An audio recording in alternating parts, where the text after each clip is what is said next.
Okay, Busian, for good afternoon, good morning, good evening from wherever you're watching us from.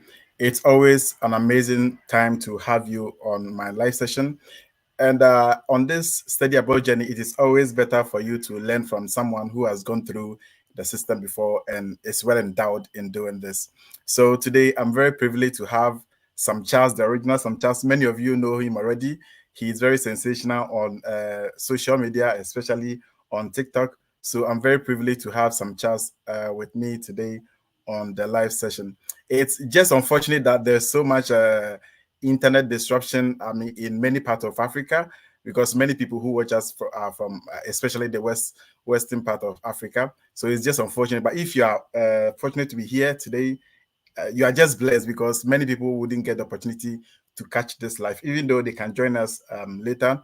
Now, Sam Chas is someone who I really, really, I don't know how to put the word because he's an inspiration because I don't know how I could have gone through this having four visa rejections. Trust me, even if I had one, I don't know how I could have gone through with this. But he went through this thing for four times, and then he still made it here in the States and living his American dream. So, I mean, talking about visa rejections and how you can learn from it, I don't think there is anyone who can speak it better than bringing on Sam Charles, who has gone through four different times. So today, I'm very privileged to have Sam Charles with me. So let me bring on Sam Charles and then we can start the conversation. Sam Charles, Yeah, bro. hey, Good for afternoon. Good good afternoon and evening afternoon. to everyone. Good Yeah, afternoon, good it's afternoon evening. here. Yeah, It's because 2 many p.m. people here. are watching us from Africa. Yeah, So it's yeah, a evening lot of there, people, even though it's afternoon here in US. even though it's afternoon here. And then we are How in is it going daylight anyway? savings. So by God's grace, I'm doing fine. It's daylight It- savings, so the sun sets down around 8 p.m. here. Oh, okay, okay, okay. Yeah, I think we daylight savings. also had a change of time. I Exactly. think it's Yeah, everywhere in the yeah, it's state. everywhere. Yeah, Yeah. daylight savings. I'm Okay. streaming on TikTok as well, so people on TikTok can bring their questions, and then I'll Okay. just, yeah. Okay. I'm also trying to set up the TikTok so that people can join through Yeah, people can because just join. because of the internet disruption. I mean, many people are facing a lot of Yeah, challenges. it's terrible. I've realized people are like the internet is bad. Everyone is Mhm. complaining. Exactly. Yeah, Exactly. 8 different African countries. Exactly. Exactly. Anyway, Mr. Charles, let's start a conversation. All right. How do I know Sam Charles? Who is Sam Charles? Okay. So, Sam Charles, my name is actually Charles Sam. The Sam is my surname, and people in America have problems about it because Sam is a first name in America. So I'm a Okay. fancy. So the Sam is a surname, and then the Charles is the first name. But I don't really mind how people use it. But then I'm Charles Sam or Sam Charles anyway. I'm reading political science with pre-law at University of Charleston and a minor in computer science as well. And I'm actually an author. I released one of my latest books on rejection. It's already on Amazon. For those in Ghana, you can get it, but then the shipping fees is expensive. So if you're in Ghana or Nigeria, just get a soft copy. But then those in America, Canada, UK, you can just get a hard copy. Just go on Amazon and search for my name or a book, and then you get it. It's on rejection. I talked about most of the rejections that I experienced growing up and everything. So yeah, I'm reading political science, pre-law, computer science minor, University of Charleston, West Virginia. I'm an author and then a content creator. Yeah, I would say I'm a content creator as well. So yeah, Mhm. basically that is about me. Yeah. Okay. Okay. Okay. Mm-hmm. So I got to know that you had Mm-hmm. four visa rejections. Rejections, yeah. That is Two from that is two from so much. Canada, two from Canada, and then two from US. Wow. Wow. Mhm. Okay. So give us a brief rundown of how Okay. those things came on. Okay, so I'll start with the Canada. With the Canada, it wasn't going to be that painful if they had not delayed it. You know, Canada back then, if you apply for a visa, it takes I think 6 weeks or 3 weeks to get a feedback from them. Hmm. Mine took 1 year, so I applied in August 2021 and got a feedback in August 2022 that my visa was refused because the bank statement didn't have enough funds in it. That was the only reason.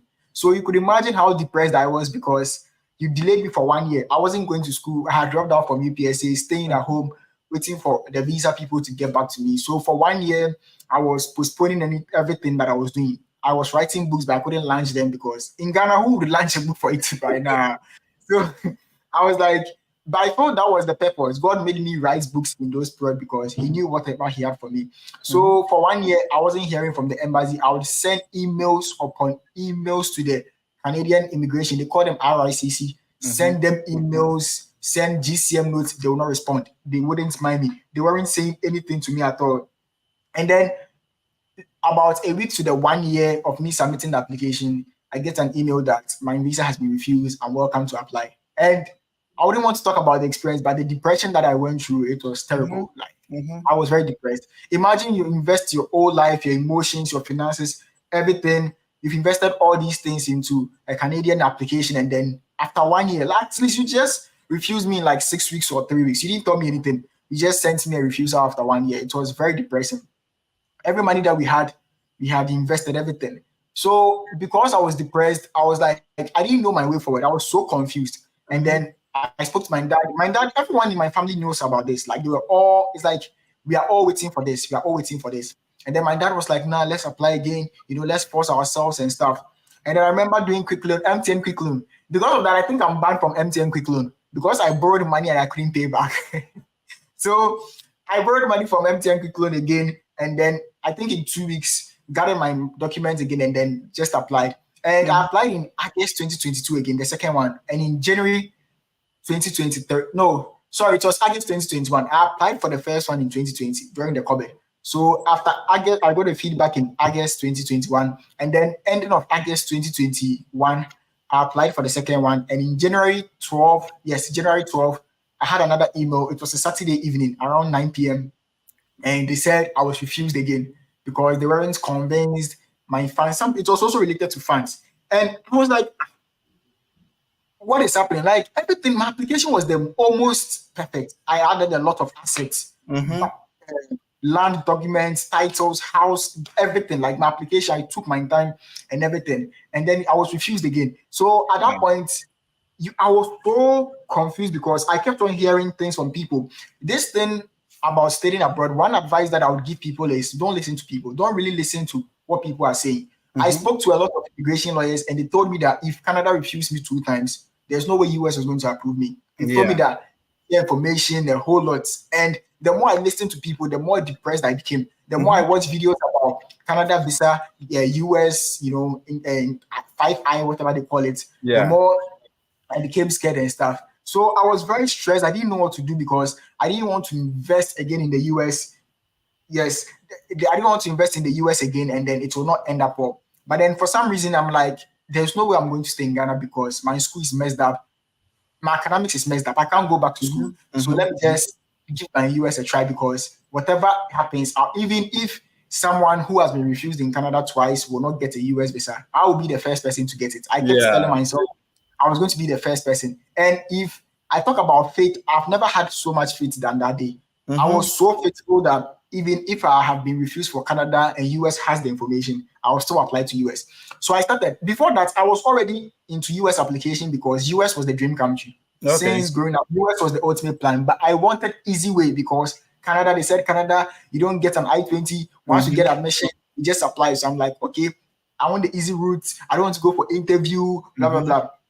And I started the US all over again. And then in 2022, January, because classes start in August, I gathered myself, got admissions, and then had a school called Bowling Green University in Ohio. Yeah. They gave me $4,000 scholarship and then $30,000 deficit. Yeah. So I thought that once you get admission, you go for the interview. That is it. But that is it. I went with it in August. For my first interview, it was August 4th. Went August 4th, and then the story about how yes.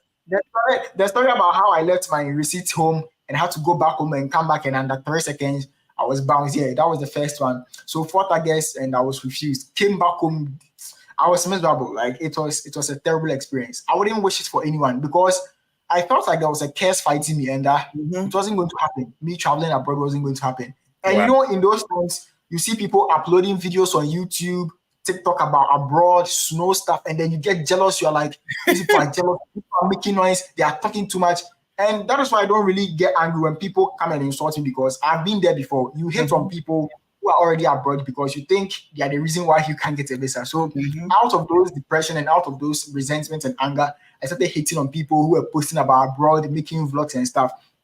So that was it. I applied the first one, and then when I got refused, the main reason was the DS form. 1000%. The DS form, I couldn't fill it well. I Yeah. felt I didn't. The three mistakes I made on my DS form that people have been making. So Okay. I wrote that I was unemployed in capital letters because Wow. they said honest, yeah. So I wrote I'm unemployed. When they asked, are you part of any clan or tribe? I said no. And they asked, are you part of any charity organization? I didn't add any charity organization. And then when your visa officer reviews that DS form, they see that when the visa officer sees the DS form, when they are interviewing you, they look at the screen. People don't know Mhm. this, but they don't look at you. When they don't look at you, you feel discouraged and stop talking. But then when they Yeah. look on the screen, it's the DS form they are reviewing because they Yeah. scan your passport and then they get all the information. So they are looking through to see if there's any red flag. The moment they saw that I'm unemployed, I have nothing. Basically, I don't have any ties back home. They just pick the refusal letter and then refused me. So I spoke to a friend who was also in USA. He was like, "No, you should have told me. I would have filled the forms." But then you know how we don't tell people that we are Mhm. traveling abroad. We Yeah. want Yeah. to I keep it know. ourselves. So I didn't tell anyone. Like with the Canada, I was telling people. I was texting me. I'll be like, "Yo, I've applied for a Canada visa," and I thought that was also another contributing factor because spiritually, if you believe in spirituality, you would realize that when you tell people your dreams and then they are jealous of you and then they have this envy and stuff, it can mess it up. So don't Mhm. be telling people the things you are working on as well. So I told this friend and he was like, I should have told him the DS form is the most important form. You should have told me, blah, blah, blah. And I'm like, anyways. So the second application filled the DS form well. And I was going with this school called St. Leo University in Florida. Okay. They gave me $18,000 scholarship and a deficit of 26, which was very good back then. It was a very good offer. And then we're giving me a 3+3 program, meaning I would complete school in 6 years, completing undergraduate and law school in 6 years instead of 7 years. So I was like, that is it. That is the dream. And then 6 days, it was 18 December around that time, 2022, 18th December around that time. And then the school was most of the schools in the US was going for a Christmas break on 19th December, and Mhm. they resumed around January or something. So around 15th December, I had an email from St. Louis that my admission has been terminated. No reason was given, nothing. Like they just sent me an email that your admission has been terminated and your I-20 is no longer valid. And my interview was on 10th January. So the Mhm. reason why I was stressed was because getting a date was very difficult. Like Yeah. it's still difficult. And even after getting the date, if I'm to get a school with an I-20 processed, the schools are on break. They will resume on 8th, around 5th January. 5th January, they cannot produce the I-20 within 2 days for me to update my dates. It was Mhm. very depressing. Mhm. So I remember I went through all my admissions, the schools that I had. And I had a school in New York, Mount,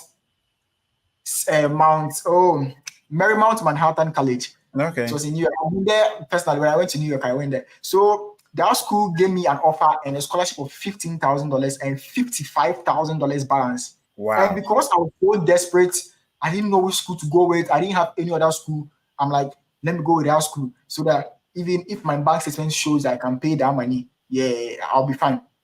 Spoke to people, they were like, yeah, if you can show in your bank statement you have the money, they will approve you. And then I called the school in person. I was doing a lot of phone calls to America. A lot. I wasn't sending emails. When I came here, they told me that I used to worry the office a lot. So I'll call the office and I'll be like, if I'm to make an enrollment deposit today, $200, would I get the I-20 process today? And they're like, they'll try their best, blah, blah, blah. And then God being so good, made a payment and the following day, they processed it and then sent me the I-20. And then Mm. I did a fast work and then updated my DS form. So meaning I was set.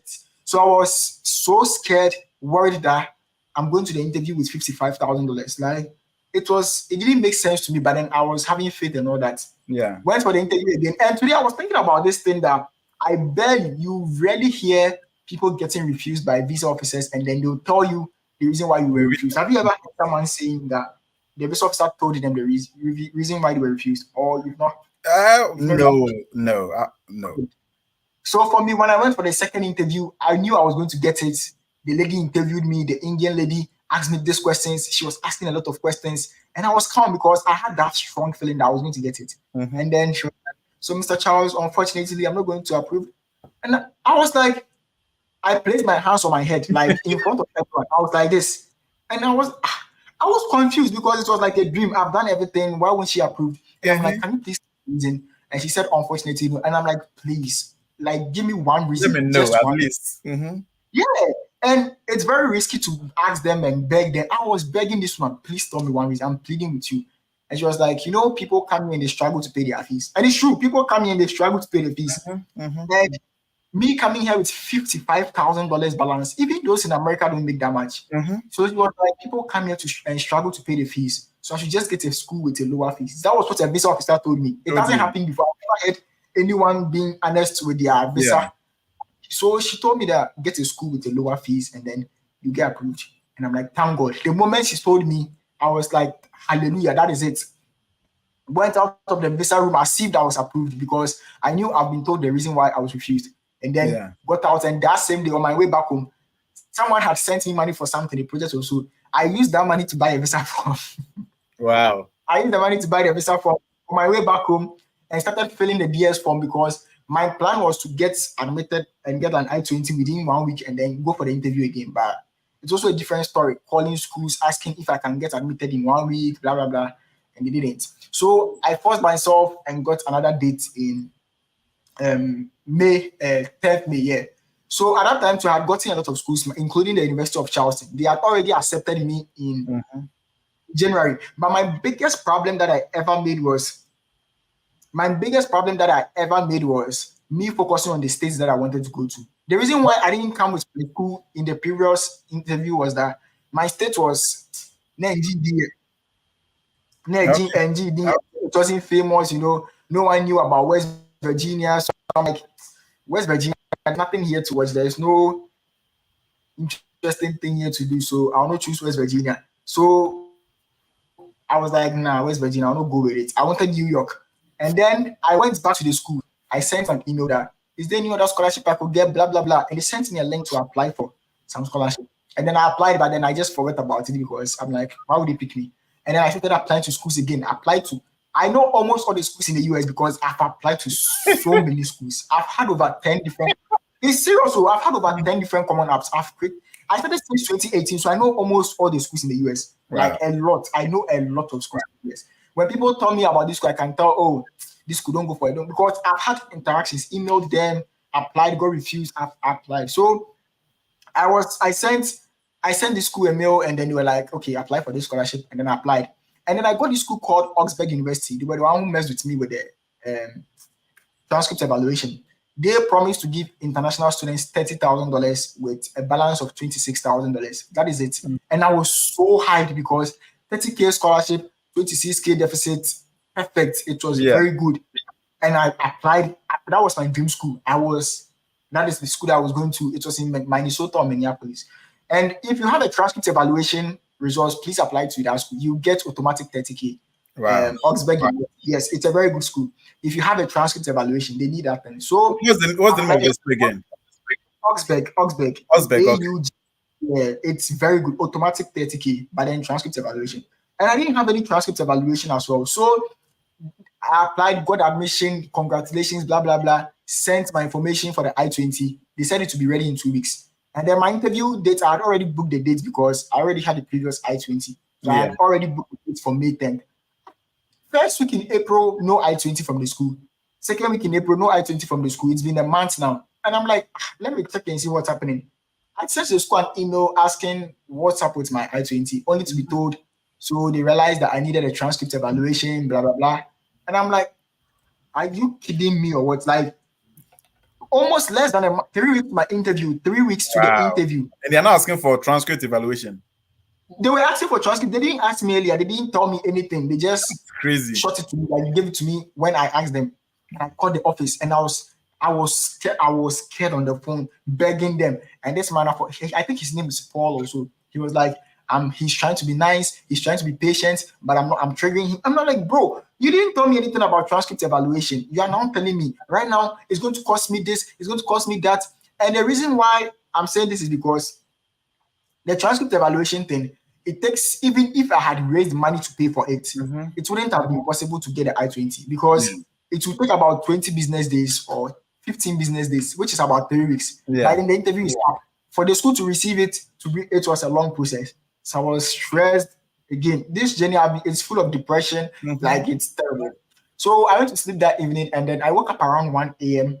had an email from my school that I'm currently in that I've been offered an extra so and so amount of scholarship, which means that the deficit of this school that I'm in was way less than the Augsburg University. Yeah. And I'm like, God is real. Like, this was mind blowing. Like, going to sleep very depressed, very stressed, and then Aliyah going to sleep very stressed, very depressed, and then waking up to this good news that I've been given an extra so and so scholarship. It was a big news for me. I was so excited.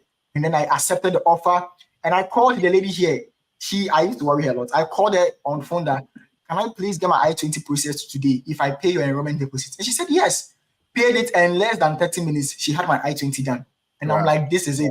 That is the final school I'm coming with. And then I needed money. I've already paid enrollment deposits to my previous school, the Augsburg University. And they were like, it's not refundable. And then I had to draft a legal case, all those things. I threatened to sue them and all that. So, oh, no, wait. You threatened to sue the school? Yes, I threatened to sue them. So back then, $150 wasn't that small. It was, the dollar was shooting up it was going up. So to raise that money was crazy. So they said it's not refundable. And I drafted an email that they told me that I don't need a transcript evaluation. And now they shot it with me that they need a transcript evaluation. So I need my money refunded in 3 business days, or I'm taking legal action against the school. And I added my bank account details. And then the following day, they responded that my money will be credited to the original source and my admission has been cancelled. That will be the last email I'm getting from the school, blah, blah, blah. And then they terminated it. And that is it. I had my money back, so I'm fine. So yeah, praying, the rest was prayer. 1 week to my interview, I was nervous, scared. And I texted my admission officer in my school that my interview is next week and I'm nervous, so can she please pray for me? And she said they are having a prayer week, a prayer day, Thanksgiving prayer day. So she's going to say prayer for me. I remember that day. And then she told me she's prayed for me and I was so happy. The interview day came. Hey, imagine your life going to be determined in the next 30 minutes. Like going for an interview, your whole future, your whole life depends on that interview. I was in the car, I was just praying, God, please, this is the last chance, please. It was terrible. Like, in the queue, I was just praying. And then I had the visa questions printed already. So I was just going through it. And then at the interview that day, refusals upon refusals upon refusals upon.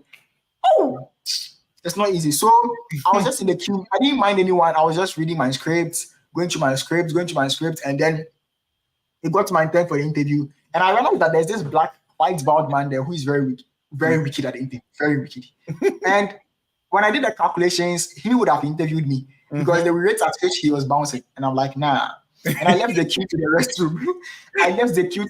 And I went to kneel down to God that, please, I beg you, this is the last chance.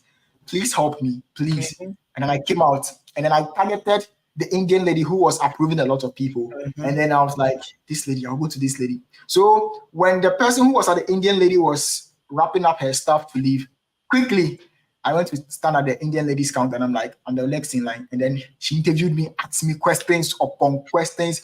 She asked me that she realized that I come here twice. The first one was this school, second one was this school, third one was, and I had already read the script. So I was ready with the answer. And she was like, so why this school now? And I'm like, this school is the one that gave me the lowest balance, blah, blah, blah.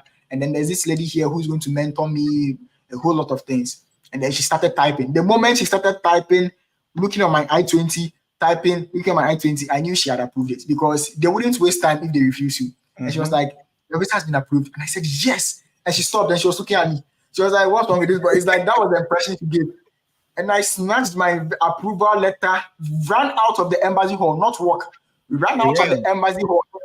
And the security men, everyone there knew me. They were like, Unipana Asababiomo. When I went for the third interview, they knew me because I used to go to the embassy a lot. They have a library there. Came out and they were happy. When I came out, everyone was like, get him out. Everyone would be like, did they give it to you? Hey, did they? And all that. So that day I didn't walk home. I ran from cantonments to the police hospital like non-stop. I went mad. I even made a video. I'll post it on May 11th. The day I got my visa approved, 5 minutes after I got approved.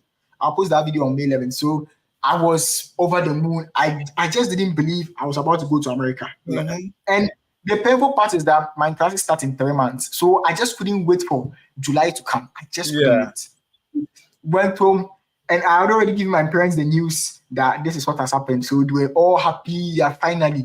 And then the following day, I started packing my things the day I got the visa. I started packing my things. So the day I go home, they did everything like we thank God and everything, and then the following day it's like a team initial. It's like I lost interest in America again. I'm like, so the visa dressing and everything, or like right now I have the visa, like what else? I had a visa. They sent me an email the following day that my passport was ready for pickup, and I was scared because it doesn't come that early. So I was like, are they returning my passport without a visa? I was scared. It was a Friday, and around 4 p.m. they sent the email, and I didn't believe that DHL would be open at that time. So I went on Saturday. And they had closed. They were like, they don't work on Saturdays. I couldn't wait for Monday, like to go and get my visa. Wow.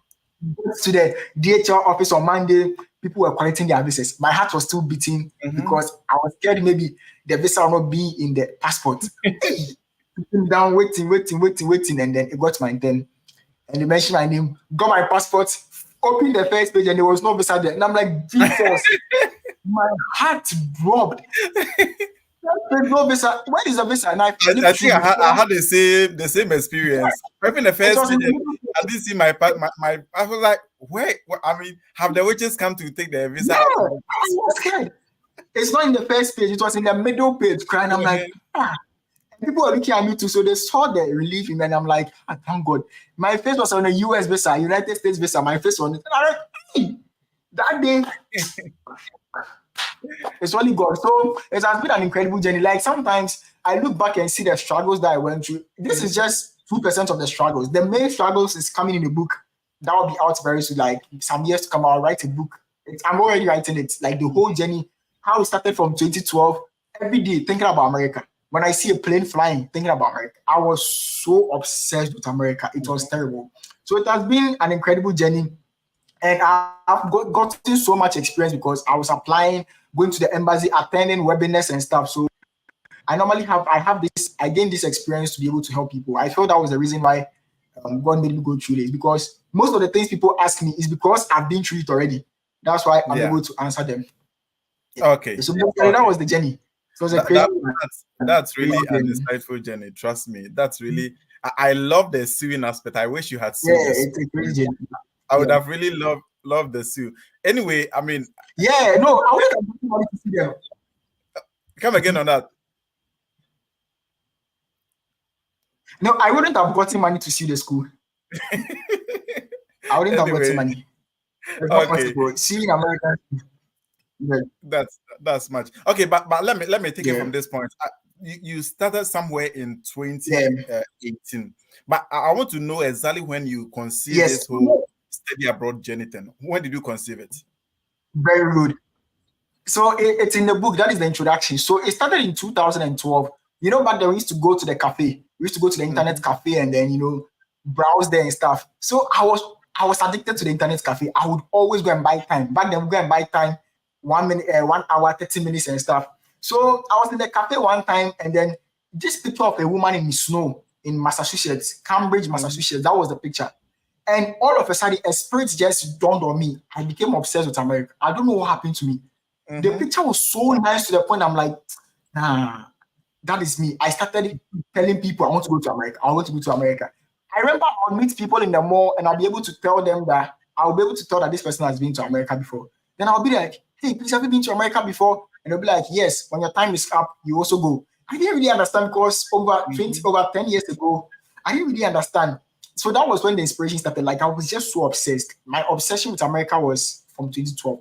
I just wanted to come to America. Wow. Daydreaming about America, like everything about America. Wow. Yeah. Wow. Okay. How did you make? Okay. I'll explain something.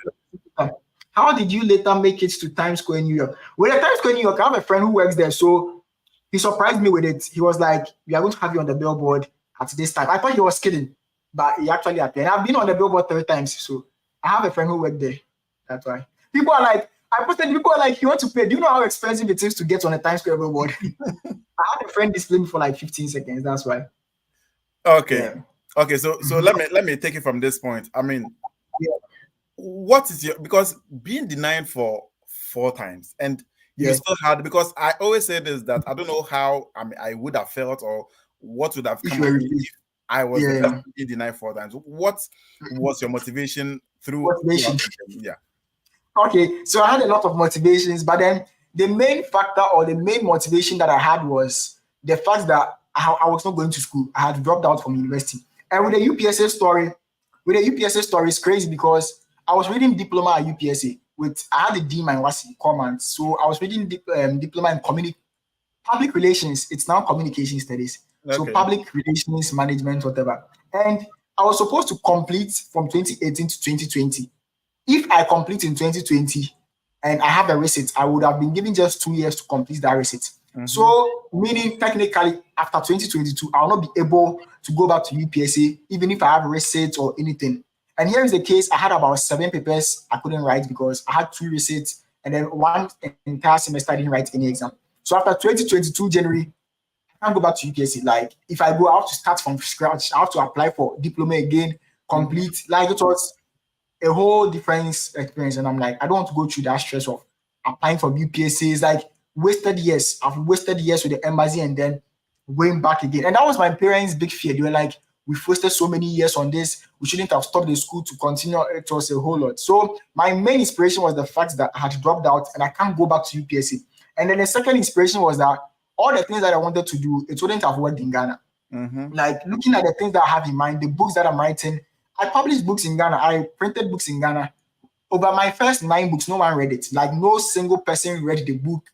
Like no one in Ghana, no one really cared. I didn't have any audience, like nothing. No, I'll write a book, announce it, no one will read it. The first 9 books that I wrote, no one bought it, nothing. Like nothing. And then Amazon to ban the accounts with the books and all that because they thought Africa is like, they have that perception. So nothing that I was doing was working. Podcast, I can't be a YouTuber in Ghana. You can be a YouTuber in Ghana, but I wanted to be that kind who would be, inspiring people, talking about life and all that. And if you are these kind of content creators in Ghana, it doesn't really work. And then so many things, like the fact that I wanted to be a speaker, I wanted to read law. Law was like, I just wanted to be a lawyer. And Ghana wasn't giving me the opportunity. Ghana, you have to get 8 A's or 6 A's. And I was nowhere near it. So I'm like, this is the main reason I want to leave. And I could project the future. I could daydream and see my life better, way better in the US compared to that in Ghana. And by God's grace, it's happening. So I'm seeing it changing gradually. So that was the main inspiration.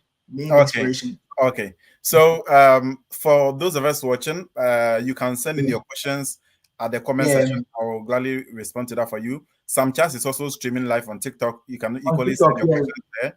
And I'm also here on TikTok. You can equally send, those of you watching from TikTok on my page, you can equally send your questions here. Now, about 15 minutes to the end of the program, I will send in the link to the comment section. So if you want to come on video and join us and ask a question, you can equally join us in about 15 minutes to the end of the question. So please let your questions keep on coming. I'll bring them up here and then Sam Char will respond to that. So Sam Char, let me ask you, looking at all these denials, what do you think is the main theme for these denials? Like, why were you denied? Good.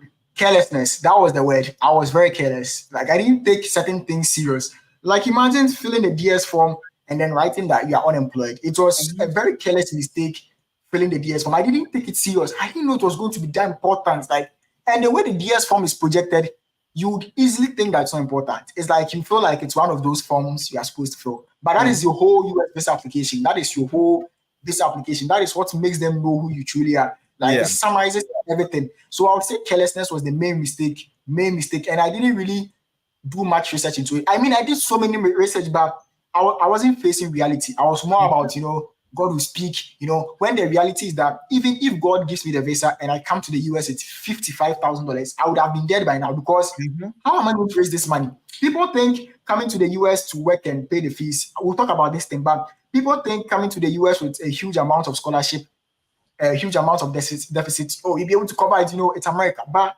you have to face reality. There are certain things that fake works, but there are certain things that reality has to come in place. Like coming to America with $40,000 school fees, $35,000.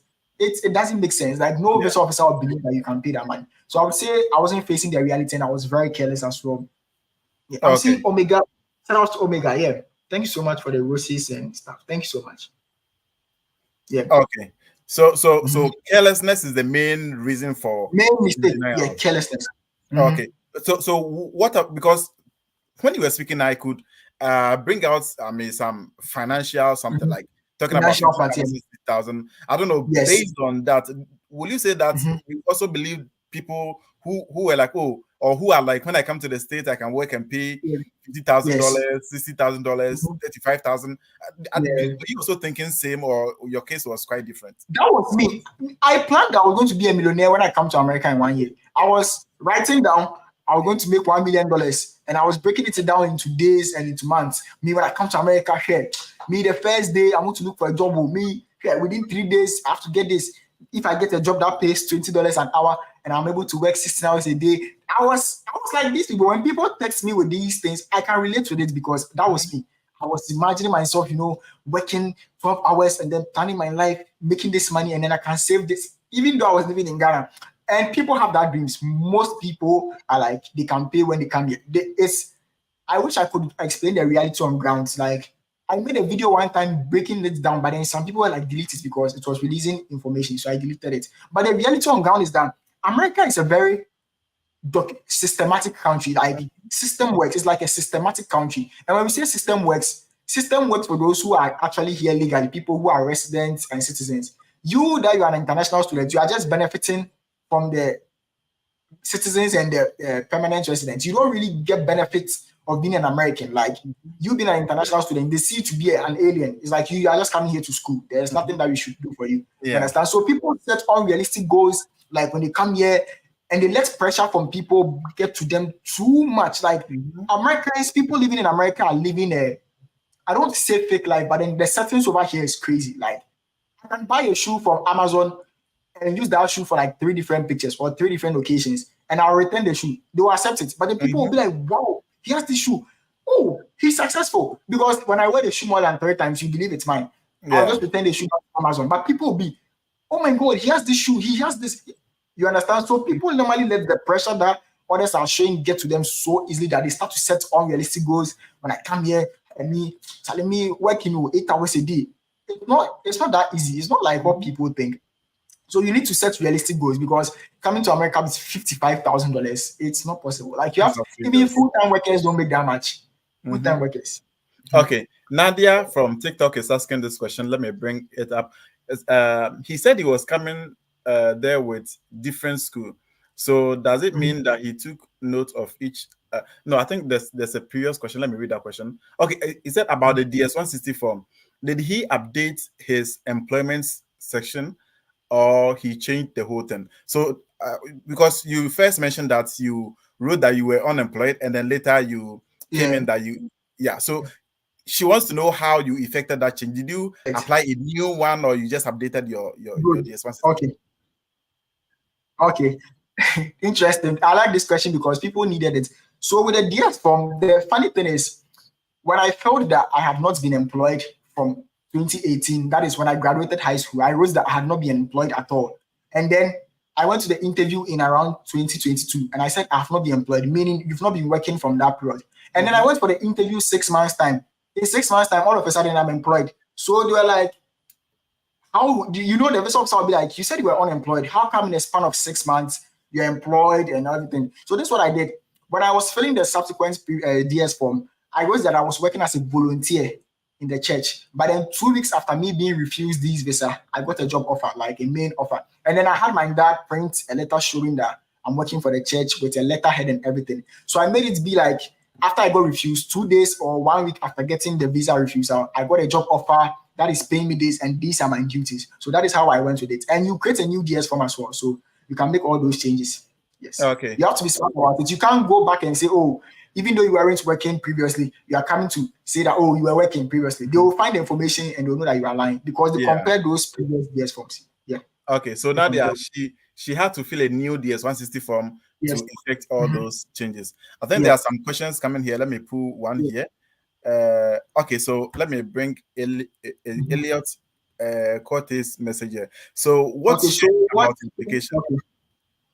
What did you do different that made you get a visa? Okay, very good. So I was asked this question also at the interview. So I just changed the school, and I had a school that had a lower fees. When you compare all the schools that I went to, it's the first one with a deficit of 30K and a scholarship of 4,000. There's nothing exceptional about it. Anyone, I'm saying that getting admitted to a US is very easy. Getting to a school in the US is easy. The schools want to accept you because you are coming to pay fees to them. So getting admission is no big deal. That is why people make that mistake of just going to the interview with any school because they think, oh, once I get a school, meaning yeah, the visa is guaranteed. But then there's supposed to be something special, or there's supposed to be a reason why you are going to the school. That is why when you are asked why the school, don't say it's because they are the best at this, they are the best at that. You have to say something very personal. So for me, what changed was the fact that I had a school that gave me a lot of scholarship compared to the previous schools I went with, and then they gave me a lower deficit that I can actually pay. So yeah, and I told them how the visa officer told me to get a school with a lower fees. So when I quoted her and told the new visa officer,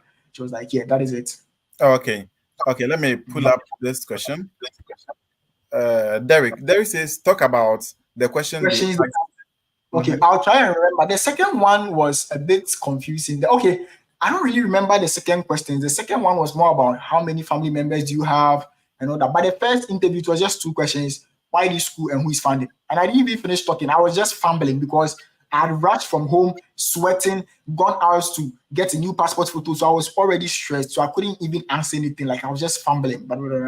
So with the third interview, I remember the question she asked about 8 to 10 questions. I think the first one was why this school, who is funding. Of course, they will ask who is funding, um, why this program. Yes, they asked me why this program, and then what have I been doing since I graduated? And I said that I was working, blah blah blah.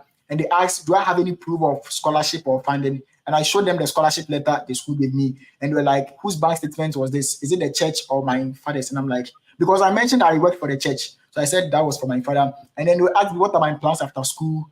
And then I'm like, I'm going to come back to Ghana and run for a member of parliament, even though I'm not going to do that. Hey, So, MP. so me going to Ghana to be an MP, now MP is too small for me. And Which constituency anyway? I want to know which constituency. Wajak Barry constituency, Oh, they are actually rooting for me to become an MP, but MP is too small for me. wow. So they asked me what are my plans after school and then where I'll be living. Oh no, they barely asked where you'll be living. So yeah, basically, and they were typing in between, typing, all that. So it's just the basic questions I made there. I sampled the questions in the document format. So you go to my YouTube channel, you just go and download it. It's on Okay. any of the YouTube, my YouTube videos that is in the description. Just download the questions and fix in your own answers. Like this is how I'm going to answer it. People don't prepare for the interview the right way. They prepare in their mind, like, oh, when they ask me, I'll say this. When they ask me, I'll say this.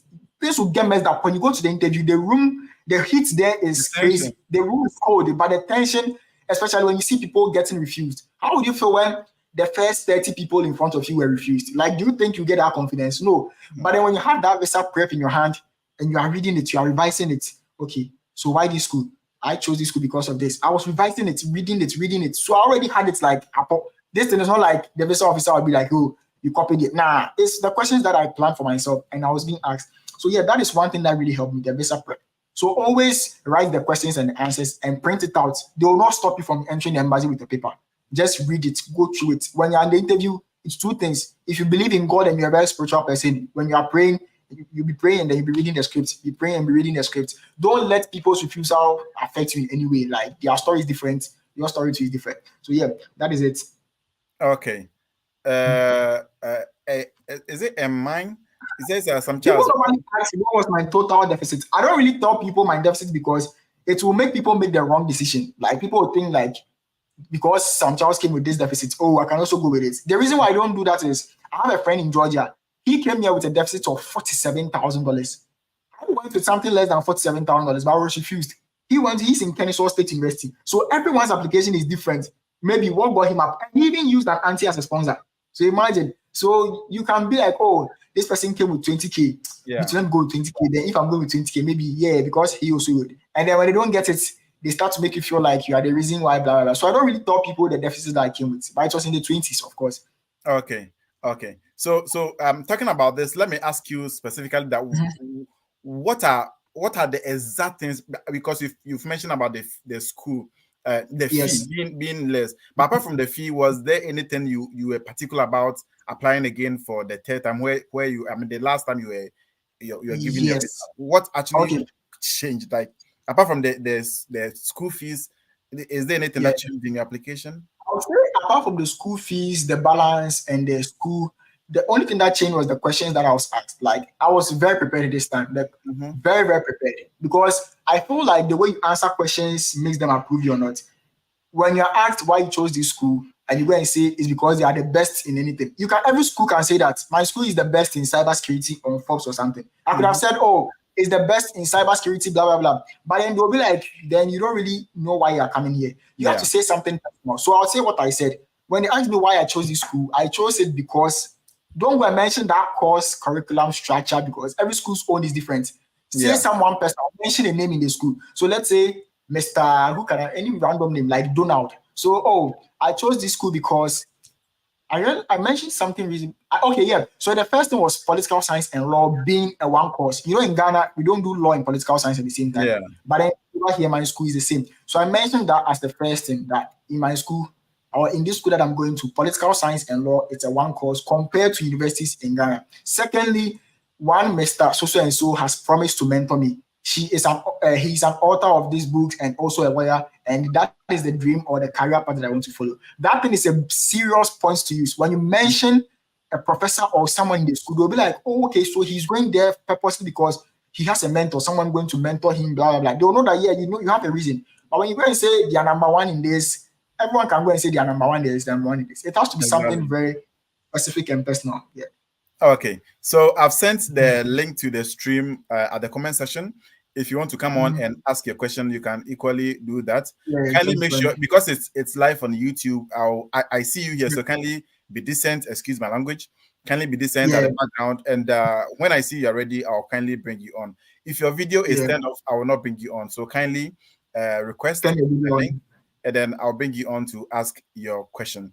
Let me pull this Nadia again. Okay, so Nadia says, please, Fela, please, I was asking if the video takes note of all information and questions since the last one managed to know. Okay, so this is how they managed to know that I was coming with two schools. When you are filling the DS form, you enter the schools you are going with. So when you go for your interview, they display all the previous, these people are some way. Even when I came here, I realized that this is a country of information. They keep information. Like America keeps information. They have a lot of information. So they will display your first interview's DS form on the screen, second one and the third one, and they'll be comparing and seeing the changes. So the DS first one had this score on it, second one this score on it, and the third one too has this score on it. So that's what they do. Not that they keep all the answers in mind. They can't do that. They have all the information on the DS form. Yeah. Okay. And I am quite enthused when you speak about how you came to New York, how you slept at the train station. Oh, I want to hear something. I want to hear something about that story. So me coming to America, I didn't have any family here. So I have family here. They lived 15 minutes away from where I slept, but they don't talk to me. And I tried to reconcile with them when I went to the United Nations, but they ghosted me again. Me trying to, forgive them and then talking to them, calling them when I was at the UN that, hey, I'm going to Times Square in the evening. Let's meet. They're like, okay, we'll be there. They didn't say anything, nothing. They didn't talk to me. So me getting to US, how I didn't got money for my plane tickets is also a different story, like crazy. So the plane tickets, I can give people hints on how to come here cheaper, like how not to pay so much for flights. So when I go to New York, the first day I got here, I got on a Tuesday around 9:15 a.m. And when I got here, the train was leaving the following day at 6 a.m. So I didn't have anywhere to go. My cousins wasn't talking to me. I didn't know anyone in New York, and I had to go and wait at the train station. Waiting at the train station, it was very huge. Like it was a huge train station. But then at 11 p.m., they closed the entire train station for everyone to go outside the train station, and then they'll resume or they'll open again at 3 a.m. or 4 a.m. Yeah, 4 a.m. So when I was at the train station at 11 p.m., they were like, it's time. People have to go outside. Like everyone has to go outside so that like they are closed for the day. They will open at 4 a.m. I didn't know anywhere to go. So I just took my two luggage and my backpack, and then I went to sit at the entrance of the station on the staircase. And I couldn't even sleep because New York is chaotic. It's like Nima. Yeah. New York is Nima, like Nima in America. People were fighting, smoking, starving. It's terrible. And I lay my bags on the staircase and I was just staring in the sky, sleeping. I couldn't even sleep for more than 30 minutes. If I sleep, I'll wake up. If I sleep, I'll wake up. There was so much noise, traffic, ping, noise. People were drunk, fighting. You'll be there, someone will come and pass by you, and it's very bad. So when I was sitting there, I texted one of my friends in Ghana that this is what has happened to me, and I felt rejected. That is the first chapter in this book. I felt alone. I felt rejected, and my friend was like, "Nah, you're in America, bro. Don't let whatever they've done to you affect you in any way." And I said to myself that what my cousins have done to me, that would be my motivation. Like I promised myself that I'll make it big, like it to be my story. And then I started journaling. I didn't really journal because I didn't want to open my bag for someone to attack me.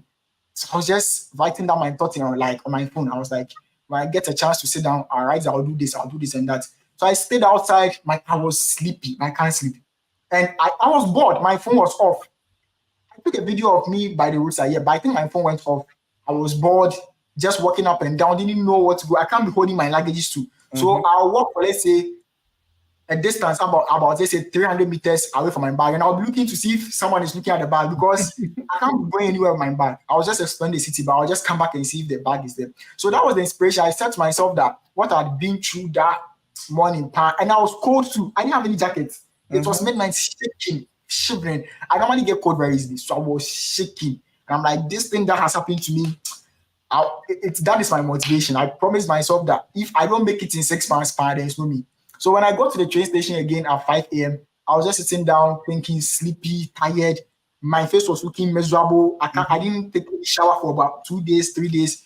I had not eaten. I was miserable. I had just biscuits in my bag and I took it, no water. Oh, Charlie.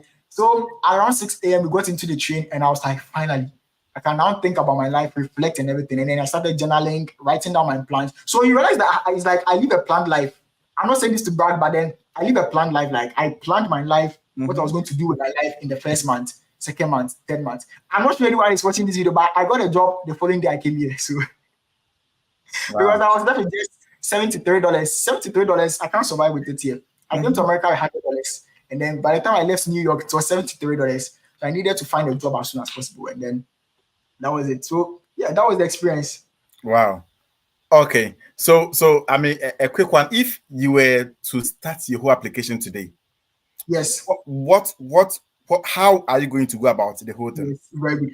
So first of all, I'll not apply before talking to the school. First of all, when I get a schools, instead of applying directly, I'll talk to the admissions first.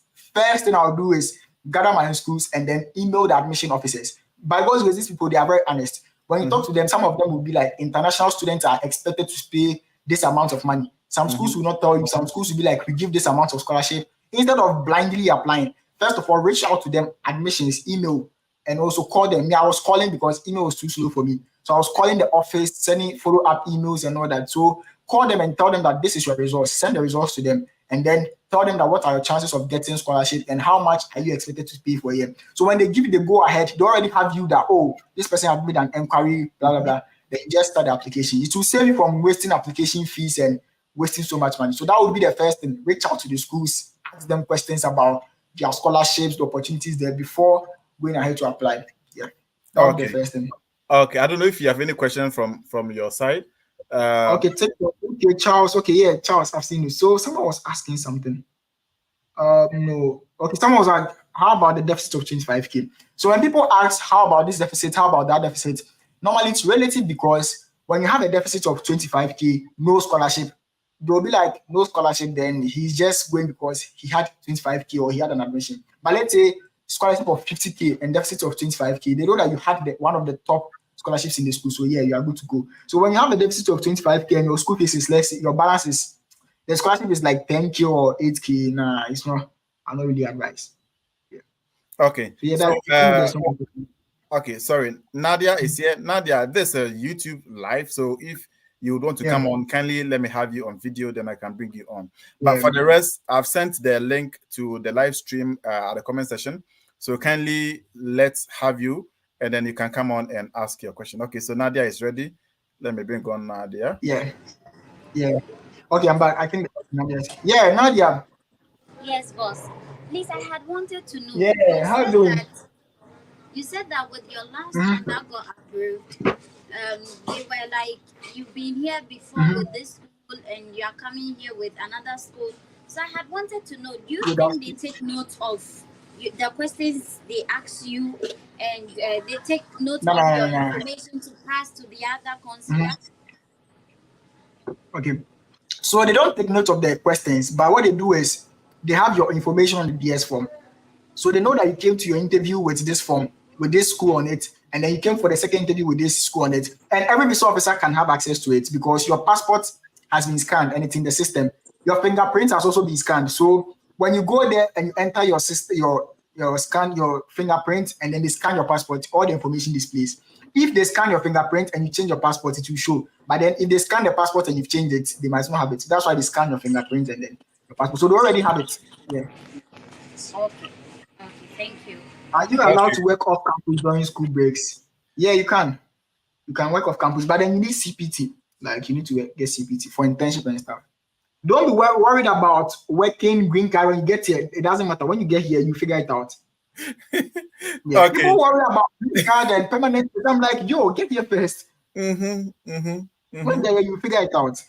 I mean, it's one step. I mean, after the other, you can't just jump all over and then. Okay, so if you want to come in and ask your question, the link is the comment section. Kindly come and ask your question. If not, you can type it at the comment section. In a few minutes' time, the session will be coming to an end. So, Sam Char, generally, I mean, how is the route? Like, is it just about having the dream, or is it when you have the money, or is it when you have the motivation? What exactly? Okay, so I made a video some time back about reasons why people get discouraged when they apply for visas. And the number one reason why they get discouraged is their motivation behind traveling abroad. If your motivation is to come here because you look cool traveling abroad, then when you get refused, it will hurt you so much because it's like you didn't really have any strong reason. Imagine me being refused. I had every reason to give up, but if I had given up, my book career will end. It's like every dream that I had was in America. If my motivation was that, oh, come here, look fresh, everyone is traveling, you look cool when you come abroad, then it's not that strong. So I think the first reason is the strong why. Like people text me, they'll be like, oh, I want to travel abroad to change my family situation. If you are I'm reading a book titled Don't Believe Everything You Think, and it's talking about goals and dreams. Two things about goals. We have inspiration and then we have desperation. So if you have an inspiration to travel, the inspiration comes naturally. When you have that natural inspiration to travel, and then when you have that desperation, the desperation is that when you travel abroad, you'll be this, you'll be that, you'll be this, you'll be that, you'll be this, you'll be that. But if you have all these dreams, ambitions, and it's not a solid dream, it's not a solid goal, and you get refused, there's nothing for you to fall on. But then when you get refused and you realize that I have this goal behind me, I have this vision, so if I travel, it will be the only thing that will hold me, then you should be fine. So I think the motivation is the number one factor. Okay. So the motivation is the key factor in here. Yeah. Because America is not the only country. There's Canada, there's UK and all that. So the motivation, when you know why you want to travel. Okay. Yeah. Emmy, can I have you on video? Yeah, technically so sad. Okay. Emmy, kindly let me have you on video. Okay. So I think this person is on TikTok. Is it Blackside? Blackside said, I went for a spouse visa and they took all my original documents and gave back my passport. Back to me. Was it administrative processing? But if your passport is given back to you, then it means that you have been denied anyway. And they said for you. Well, if they had taken your passport and then giving you back your documents, I mean that could have made more sense because that would mean that they'll give you the visa, or they were processing something, or they want to find out something and give you the visa. But I mean, in my case, I had a similar case. Mine also went on administrative process. I had a friend like that. When he's in Ohio now, his was terrible. Like they went to the company's office to inquire about a lot of things. Administrative processing. So if they have taken your documents and if they have given you back your document and taken the passport, then that will mean news. So that's what I think. I think they realized that the documents, there was something wrong with it, and they've already refused you, but then they want to do background checks on it. That's so that they'll give you a proper decision. But they already had a clue that this is wrong. We'll investigate it. Because these people, don't joke with them. Americans. Okay, Emma, kindly let me have you on video. If you're not on video, I cannot bring you on. So, Emma, you didn't answer my question. Resend the question, please. Okay. Nadia is really into this. Okay. So Nadia says, please, is it advisable to change consulates? I have two here in Dubai branch and thinking of changing to Abu Dhabi. Okay, so Nadia is in Dubai. She had the first one in Dubai and she was refused. I don't think it matters because anywhere you go, they will still have your information. They will still have your information that you've applied for a visa before. Everywhere you go, anywhere, you have the information. But I think Abu Dhabi approves a lot. I've been having people from Abu Dhabi, they are like, yeah. Okay. Uh, Oh, I already answered that you are allowed to work off campus during school weeks. Yeah, it's on condition. You can talk to your school and then do administrative processing is when the embassy is not convinced or is convinced that your application is we are ready to approve it, but then we have to investigate your documents to see if it's genuine or we need extra information. So we are going to put it on processing and then we'll get back to you. So let's say if they feel your I-20 was forged, they'll take the I-20 and your passport and then they'll investigate it from the school. The school has to confirm first. If the school clears you, they'll approve you. But then if the school says it's false, they will ban you and then they'll Okay, so basically that is administrative check. So I mean, personally, I went through that. I've done a video about that, so I can share it here. It's very depressing. Waiting for them is stressful. But one thing is that mine didn't really take that much. I mean, the same day I got a response and they approved and issued my visa the same day. So mine didn't really take that long. And then personally, my passport, I mean my bank statement, the officer told me that he doesn't really believe my bank statement is original. For me, they went to my bank statement though. And he wants to do a background check on that. And I was like, okay, go and do that. So mine also went on administrative processing or administrative check or whatever. And then later my visa was issued and given. So when they go and do their checks and everything is okay, or the information they want to find out, if they think it's okay, they'll issue to you your visa. So no, I mean, it's quite hectic, or I mean, that waiting period, many people cannot wait, but if you can wait and everything goes on, that should be fine. Someone says, please, bro, tell me about proof of funds. How about it? Can you be specific? Please, when going for an interview, do you have to submit 1 year bank statement or 6 months? It's 6 months. It should be 6 months. Okay. Is it Emma? You've come to the backstage, but then your video is not showing. Kindly let me have you on video, and I can bring you on. We are on YouTube, so we cannot have you blank. So we'll be wrapping up. So Emma, if you are not here, then we should be wrapping up by now. Sam Char will. Oh, marvelous! Thanks so much. I appreciate it. Someone is asking this question here. I think it's just funny. I don't know if you know. Okay, so with the bank statement, what people can do, even I have a friend who is going to Canada. Okay, she had a Canadian visa. She's in America. What they did is they let money pass through the accounts. You have to get people who can trust you. When I went to Colorado, so I met a friend who did the same thing. So they let people pass money through the account, and then they will print the balance, and then they will submit it for the interview, and then that is it. So you let money run through the account. Let's say 20K, 30K, 40K, 20K, 30K, 30K, 40K, like that. For let's say 1 month or let's say 6 months, you have to get trustworthy people. So for about 6 months, and then you print one of them with a balance of let's say 300K on top, and then you go to the interview with it. So yeah, you figure it out. I think Emmy sent something out there. So let me bring Emmy on.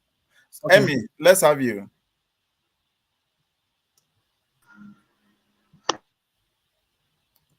Hello, Emmy. Good day. Which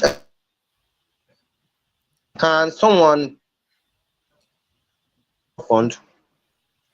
Your network is very bad. Hello. Yeah. Hello. Yeah, we can hear you. Go ahead. I said with 30K deficit, can somebody present 90K proof of fund? Yes. So this question, people normally ask how much you are supposed to show when you have these school fees, when you have that school fees. And it's quote unquote common sense, because let's say you go to the visa officer and you tell them that, oh, my father is sponsoring me. He makes 90K a year. How much is your school fees? 40K. Meaning 40K a year minus 90K minus 40K a year, it will be left to 50K. Then they'll ask you, do you have any siblings? You would think, oh, it's a normal question to ask siblings. Oh, how many siblings? 5. Oh, okay. And do you have any relatives? Blah, blah, blah. And those questions. The reason why they do that is because they know that if you have siblings, you are not the only one they are going to take care of. No one will use all their life savings to pay your school fees. That is why the uncle. What if you have 2 siblings? I only have 2 siblings and the deficit is 30K.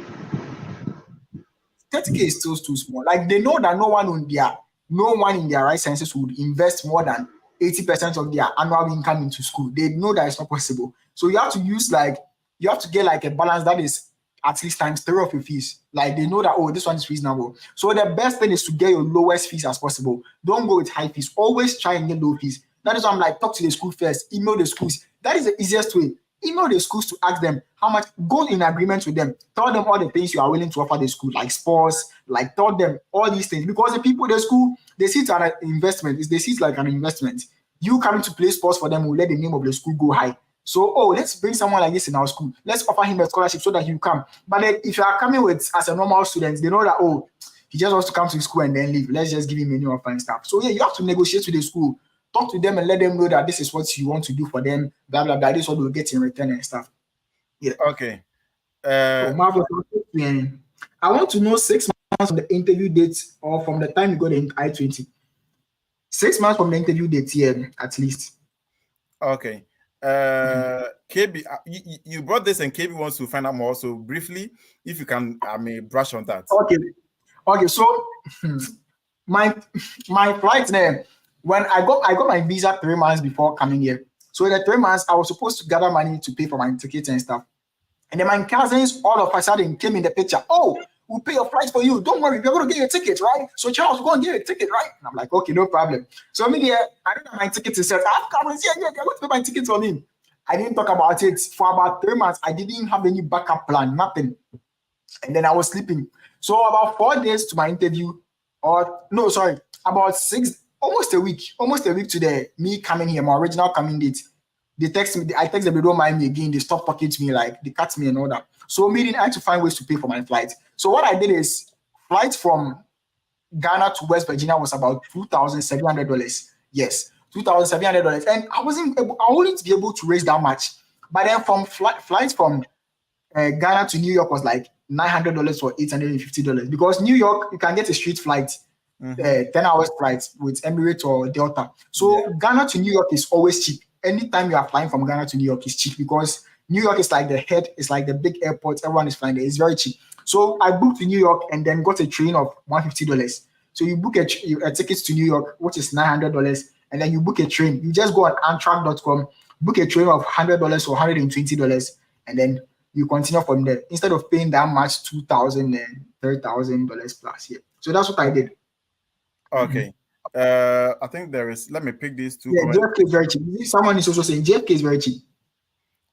Okay, I think someone also asked me this question once on live. You advise people not to apply cheap. Okay, so the reason why I'm talking about self-state, I don't know if someone will expose me. I don't know, because when I'm working on campus, my professors are like, "Yo, we watch you on TikTok." Everyone is like, "We watch you on TikTok." All my professors, like, even the security team. You see, I made a video about how I made the police pick me up. The following day they met me, they're like, "You got me on TikTok?" No, don't show my face. But I didn't show his face. They're like, "Don't." So they watch my videos. That's why I don't talk about. Right now, I have to slow down the videos because they are always watching this to see if I'm saying something. So the reason why I don't talk about people coming to my school is that I'm here. The reason why I'm saying this is because when I came here and I had a deficit, I thought that, when I come and I make money, I'll be able to pay.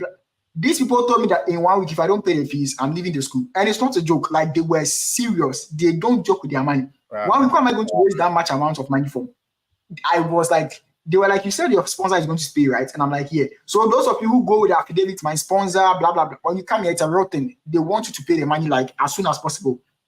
Like within 1 month, make a payment plan or like pay the fees. So it was very depressing. And then God being so good, God was just good. They told me that, so there's an opportunity for you to work for the school football team, and then we'll give you a scholarship. When you join the band, they'll give you a scholarship. So when I joined all these things, they were giving me scholarships to reduce the fees. And it's not even something that a lot of people can get. It's just one person.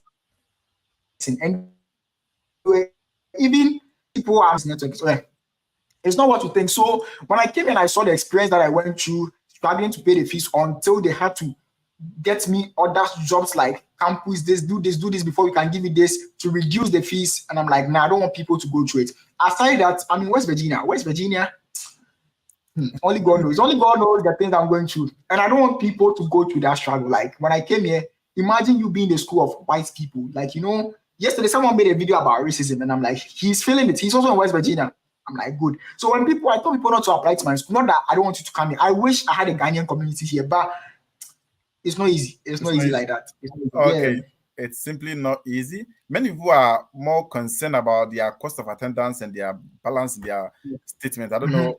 it looks like people are more interested in that. The cost of attendance. So the cost of attendance on the I-20, they write something like 20K. I don't have an I-20. On I-20, they write something like 20K on it. The 20K living expenses is like 10K. So you'll be paying somewhere around 10K. So that is it. That is about cost of attendance here. It includes your living expenses, your books, and all those things. Okay. So Louisa, your cost of attendance is 20K, and then you have a bank.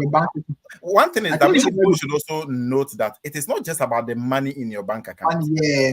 You may have, I know someone who joined my live session, she had fully funded scholarship, everything is paid for.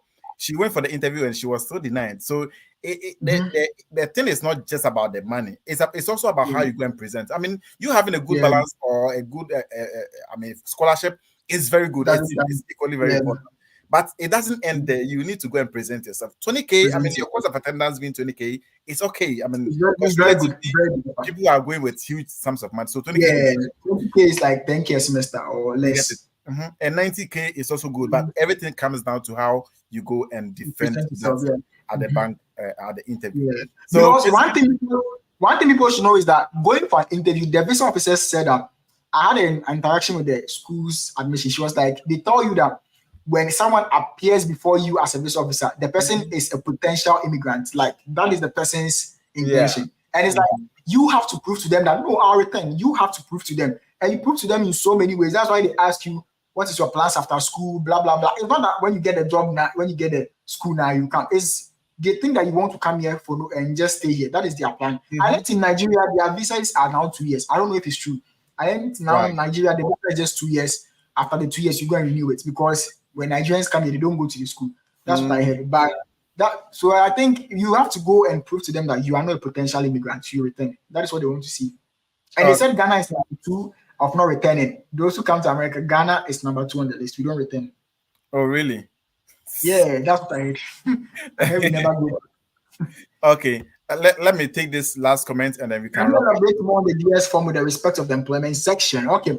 So with the DS form, the employment section, you are supposed to write something that you are doing. Like it's not supposed to be like a front desk job or anything. You can use your church. So you can talk to your church pastor or I use the church. Talk to the pastor and say that, oh, can you give me a letter stating that I am the secretary of this church or I'm the administrative assistant, blah, blah, blah. Don't let it be like, oh, you're a front desk assistant, you get 1,500 cedis a month.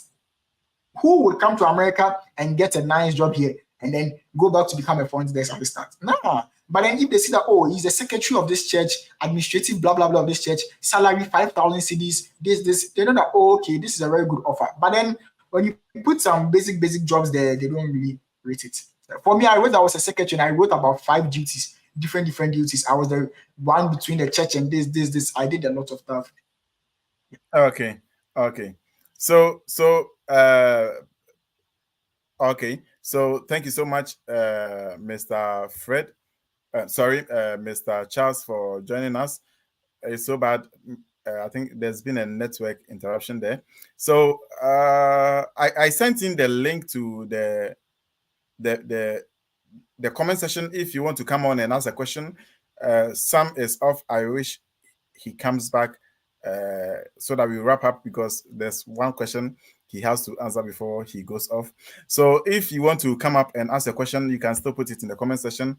You can equally join the session.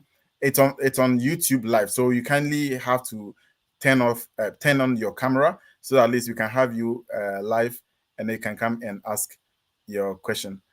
Okay, so Sam is back. Let me bring Sam back. And then I was exhausted, so I had to change it real quick. Okay. So I mean, let's wrap it up. Finally, what is your advice for anyone who is yet to start the journey or is still on the American dream journey? Don't give up. Like that is the first thing I'll tell people. When you are refused, just know that they didn't refuse you because they don't like you, or people say that, oh, they have a number of people they approve in a day. I don't believe in that because I don't think anyone will sit down and be like, let's approve just 10 people today or 20 people today. It's because you qualify for it. That's why they'll approve you. So first of all, when they refuse, you sit down and ask yourself, what was the reason? When I got refused the first one, I was asking people, what do you think was the reason? And they were like, how did you fill your DS form? That is how I found out that my DS form was wrong. Like I didn't fill it right at all. And also don't rush with trying to reapply again. Like when you rush to reapply, you make a lot of mistakes.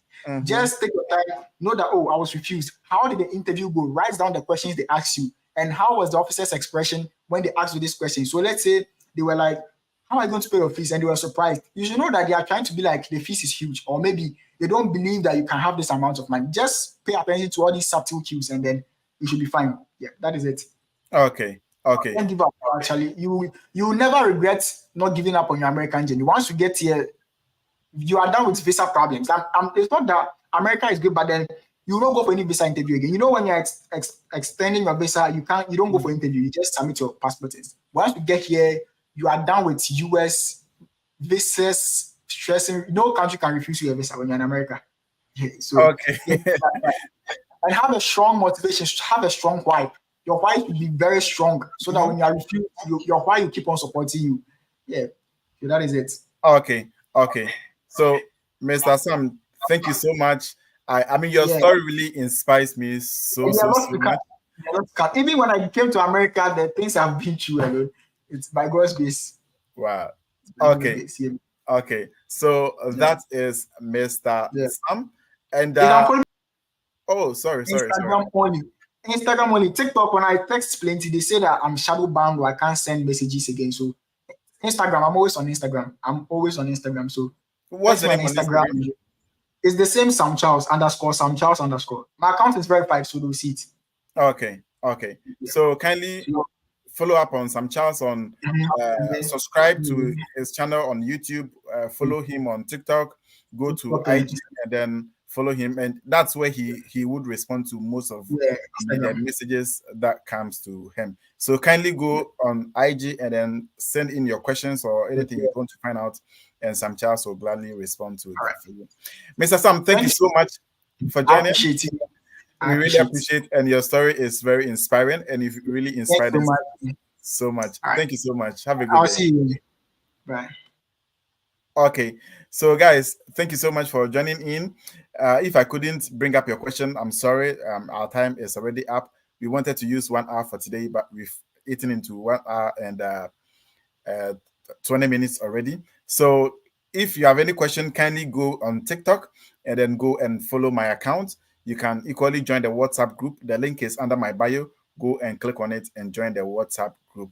You can go and follow me on TikTok too. You can watch other amazing content for yourself. And then you can also go and follow me on IG and ask me any question. I don't know why TikTok seems to be having issues with messages, because if many messages are coming in, you are replying to many messages. I don't know, something just pops up. So you can equally follow on IG and then send in your questions. But most importantly, join the group, because you will find many answers to your questions there. Thank you so much. Have a wonderful day. I would love to see you on another session. Bye.